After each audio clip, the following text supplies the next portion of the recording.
Today, I would like us to deviate a little from what we are going to discuss, yeah? We have been discussing about finances, how to make money, how to save money, how to invest, about budgeting, about emergency funds, about bonds. But today, I would like us to bring in a different aspect to money, something that we haven't talked about before, but it's very critical. This is finances and relationship. What will be the red flags that you'll need to look out for financial abuse if you are in any relationship? We know people will go through different forms of abuse, physical abuse, mental abuse, and yes, there is also financial abuse. So how would you identify what will be the red flags that you'll need to be looking out for if you're being abused by your partner financially, or if you are the abusive partner? How would you know that you're abusing your partner? Now, this video, I'm going to take you through the different red flags that you need to look out for from your partner, and you also can use to assess yourself if you are abusing your partner, whether it's your wife or your husband. All right? Now, first point, being coerced to take a loan on behalf of somebody else. I've heard of an incident where a partner, a wife for that matter, is made to take a loan on behalf of the husband, and the salaries, of course, the deduction comes from her payslip, and then into the relationship or into servicing of the loan, the other partner walks away, and you are left with a debt to service. That is financial abuse. And this will happen when the other partner's name is not on this borrowing.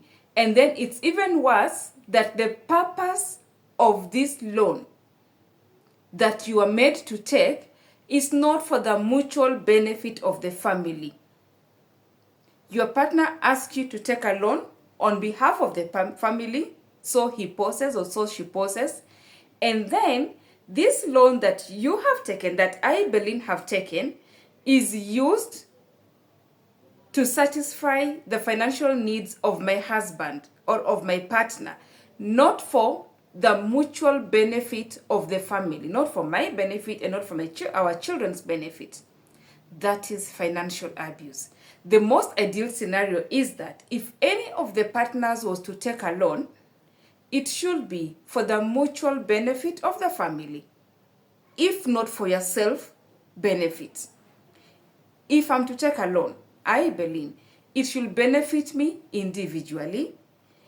If it is not benefiting the family, but at no one point when should I be borrowing under my name and using those funds that I have borrowed to exclusively benefit my husband or my partner.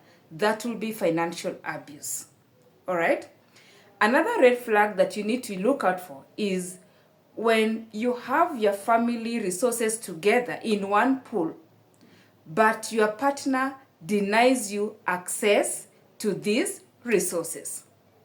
If you need to use any amount, you'll have to get permission from your partner. I mean, you have no say in how these family resources is used, even though you contribute to the accumulation of these family assets or family resources. You are the one who's bought the vehicle, but you're not allowed to drive this car. That's an abuse. You combine your resources together to acquire a vehicle, a family car, but you are not allowed to drive this family car, even though you participated in its purchase. That's financial abuse. However, it is different if you willingly hand over this to your partner. If you willingly buy a car for your husband, if your husband willingly buys a car for you, that will not be abuse. But if it's done and you are denied access to it, that is financial abuse that you need to be looking out for, and you need to stay woke. Another form of abuse that you need to be looking out for, or another red flag for financial abuse that you need to be looking out for in any relationship, is when your partner refuses to contribute to the family bills.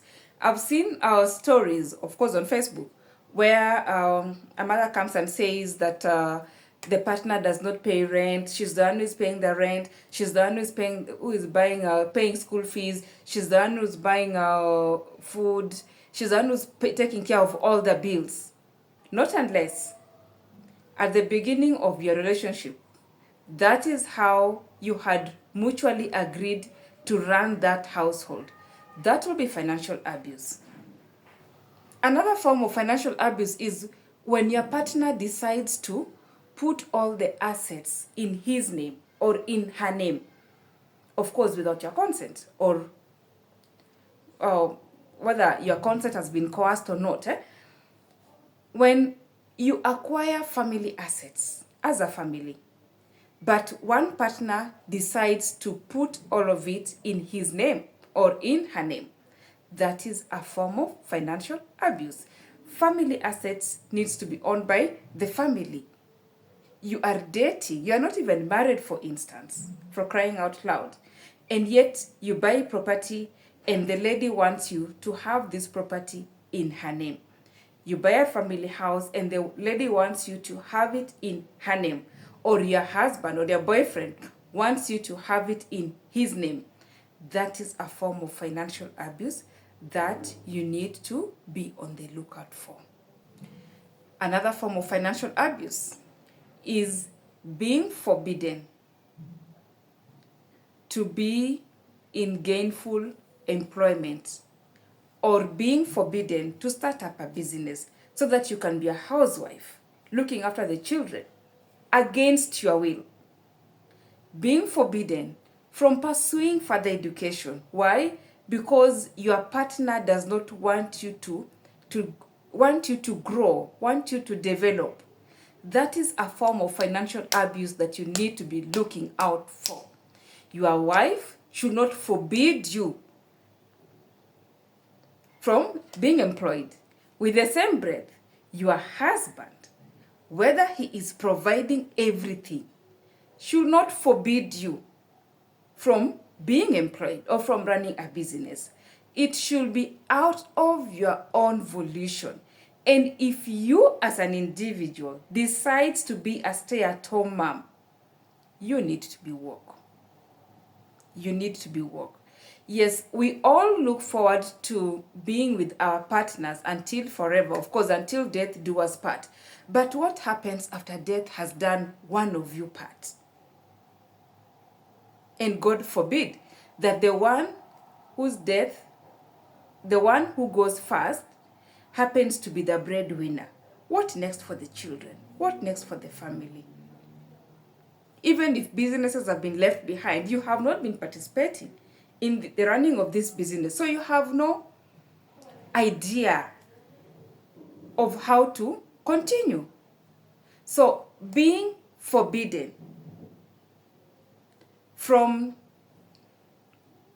actively participating in the generation of family finances is a form of financial abuse. Yes, you might be left all the assets, the properties, but if you had not interacted with money formally, in the sense that if you had not, if you don't know how to multiply this money, if you don't know how to budget, if you don't know how to reinvest or make certain decisions, and then whoever was doing this on your behalf exits and you have to do it yourself.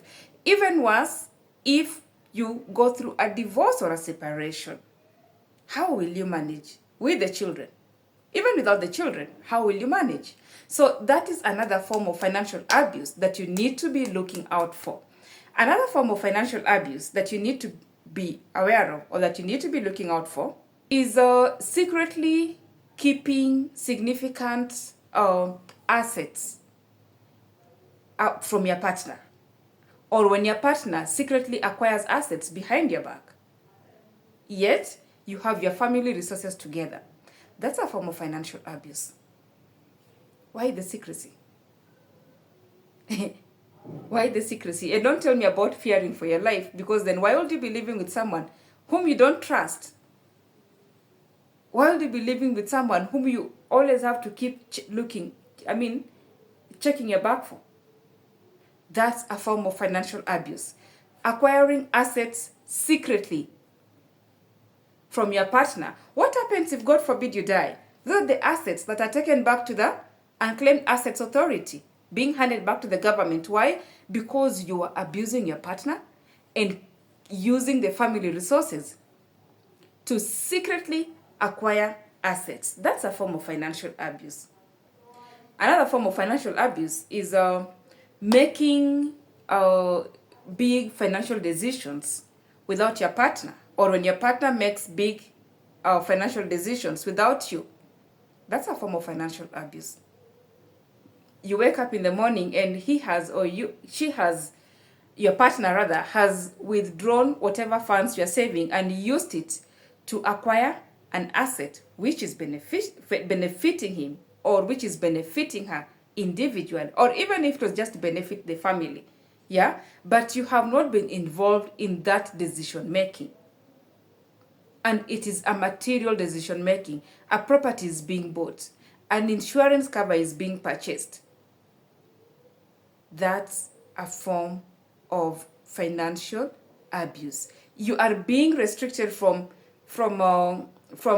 getting information about the financial welfare or the financial state of the family. That's a form of financial abuse. Another form of financial abuse is when your partner acquires assets. When you guys are acquiring assets, but they're registered in his name. Or when you acquire assets as a family, but instead of the assets being registered in the family's name, in the wife and the husband's name, or in the children's name, or in either of the partner's name, they are acquired in the name of extended members of the family without your consent. My partner acquires property using our family resources, but registers this in his father's name, or registers the property or the vehicle in his mother's name, in his sister's name, in his brother's name. That's a form of financial abuse. When I acquire a property, and instead of registering in our names or in the family name, I have it registered in my mother's name, so I can hide it from my partner. That is a form of financial abuse. So these are some of the forms of financial abuses that you need to be looking out for. And if you do not look out for these signs, if you see them and you take them lying down, if you do not take them into consideration, they might come to bite you on the back. If not now, in the near future. Yeah, so these are some of the red flags, or these are some of the telltale signs or the red flags of financial abuse that you need to be looking out for in your relationship, married or unmarried. The most common one is being made to borrow on behalf of somebody else. Of course, normally it's with the intention of not paying back the loan. If you see any telltale signs, please stay woke.